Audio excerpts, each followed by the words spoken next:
भाई, हमको तो मालूम था 8:30 बजे रोना गाना होने वाला है। हमने देखा थोड़ी देर, हम भी तो देखे जुमला क्या आ रहा है। थोड़ी देर देखा, मेरा दिमाग घूम गया, मैं तो आईपीएल देखने बैठ गया। भाई हमको मालूम था इसी तरह का रोना गाना होगा। देखे साफ दर्शाता है एक बात कि बीजेपी की उल्टी गिनती पूरी तरह शुरू हो चुकी है। इनको समझ में आ गया।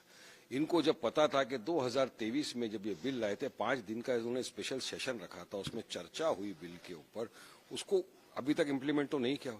24 के पहले करते तो भी हमको समझ में आता है, अब 29 के पहले करते तो समझ में आता। अभी इस वक्त करना मतलब समझ में आता है कि बीजेपी को पता चल गया है कि उसका टाई फिश हो गया है, सुपड़ा साफ हो गया है, इसलिए इस तरह का बिल लेकर आए।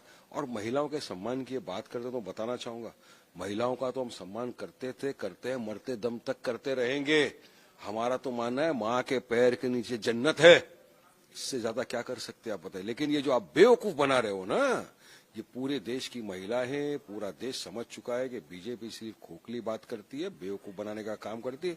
अब यही जाएंगे चुनाव में, आसाम में, ओडिशा में, सब तरफ एक ही डायलॉग, ये ऐसा कर दिया, ये विरोधी थे, ये महिला विरोध, यही बोल बचन, यही जुमले हर तरफ ये लोग चलाएंगे इतने दिनों। आज प्रधानमंत्री की बात से मैं तो 2 मिनट जो देखा समझ गया, घबराहट, बौखलाहट, डर शुरू हो चुका है। 12 साल में पहली मर्तबा, जहां तक मेरी जानकारी, ऐसा लग रहा है बीजेपी का बिल पहली मर्तबा फेल हो चुका है।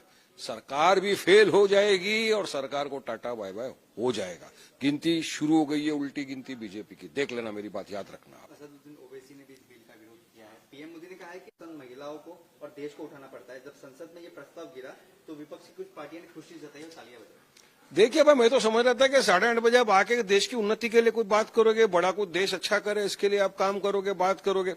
ये तो जुमलाबाजी, डर, घबराहट, झूठ, ढकोसलेबाजी की आप बात करने आ गए। यहाँ पे सिर्फ खुद की इज्जत बचाने के लिए काम कर रहे हैं। देश की महिलाओं के फेवर में कुछ नहीं है ये, इनको भी अच्छी तरह पता है, सब जानते हैं, इसलिए इस तरह की बकवासबाजी कर रहे हैं। मैं तो 2 मिनट भी जो देखा, क्यों टाइम वेस्ट किया, मेरे को समझ में नहीं आ रहा है। छोड़ो।